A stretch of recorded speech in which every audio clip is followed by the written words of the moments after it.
We're actually so excited to have you today because you're kind of like the patron saint of Pop Buzz. Oh, wow. And we do Run Away With Me at karaoke every time. Oh my gosh, I would love to see that. Yeah, well, we kind of murder it every time. I don't know if you would want to listen to it. I would absolutely love to listen to it. Okay, next time that you guys go, someone's got to film this stuff. Hey, it's Woody from Pop Buzz, and I am joined by the delightful Carly Rae Jepsen. Let's give it up. How are you, Carly? Carly Slay? I mean, I'm good. I'm happy to be here. And you've got a new single on the way. I do. Let's Be Friends. Yes, it's my Valentine's Day song. Oh, fabulous. Tell us about how the song came into being. I mean, it's kind of a concept of what it is when you have that polite, this relationship is over, but I'd really like to be friends, and you actually like explore the option of just being like, what if you're just like, let's be friends and never speak again? Cool. I'm going to use that going forward. Look, Carly, we like to do things a little bit differently at Pop Buzz, so we're going to let you choose the rest of the interview. Oh, gosh. Okay. Yeah. I'm going to present 2 cards to you, and you've just got to choose between them. This is so new. I'm like... It's a game. It's mysterious. It's crazy. Anything could happen. I'm excited. It's a radical concept for 2020. It really is. Okay, so the first one we've got is promo and no promo. No promo. No promo, yeah. Okay. I'm sure your record company would rather have had promo, but never mind. Okay. Everyone's glaring in the corner. Like, what are you doing? Okay. Oh, this is a good one. So I heard you tell a funny story the other day about being on a private plane with Seal and Michael Bolton. And I reckon you've probably got a few more stories up your sleeve like that. So what I'd like to know is, what is your most bizarre celebrity encounter? I have a couple. Oh, yeah? But Hit me. I'll go with the first one that came to my... I met Mike Tyson once. Oh, as you do. It was at a Justin Bieber's birthday party, and I didn't know it was Mike Tyson, and I just had a conversation with him if the tattoos on his head hurt or not. And what was the verdict? I don't really remember. I just remember later on someone being like, that's Mike Tyson, and I was like, oh my God. You have no idea what I just asked him. Like the pain that this man has been through. And I'm like, did the tattoo hurt? Was that hard for you?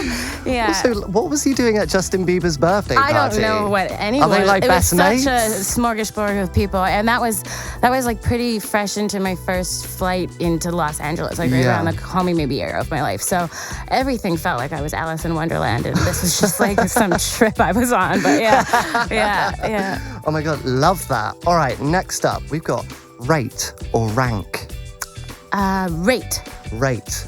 Oh, rate every Carly Rae Jepsen album.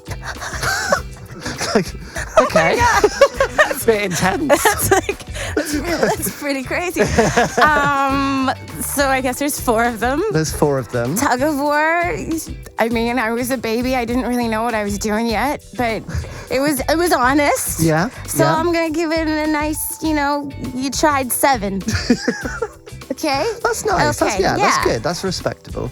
Kiss was very rushed and very I wanted to make pop, but I was still learning about it. So I'm gonna maybe give it 6.5, 7, 2. Oh, okay, below. Yeah. Okay, right. Well, no, you're right. You should move forward. 7. No. But you gotta stick with the original ranking now. And then I'm really happy with how Emotion and Dedicated turned out. I'm not gonna judge them. I'm just gonna say that they were the best that I could do at the time. Yeah. Yeah. Do you ever this might be a weird question, but I heard you don't often listen to your music back. Is that because, do you just get sick of it? Or is it just you enjoy the creative process and then you just move on? That's a total lie. I listen to myself all the time. Oh, really? No, I mean, you have to. When you're deciding between 200 songs, you have to be listening and just kind of trying it from a perspective that isn't your own. And for me, that's listening in different moods and with different people around and kind of trying to decide.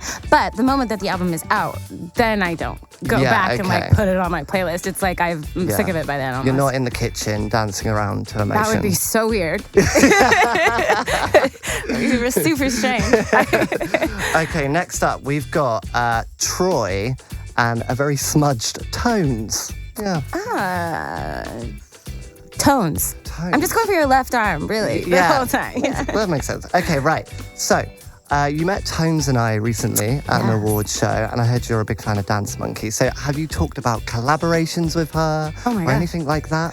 I mean, we met on the stage as I was presenting her with an award, so it wasn't much like, you want to write some more together later congratulations, on? That's right, a hit. yeah, you and me later, like, let's no.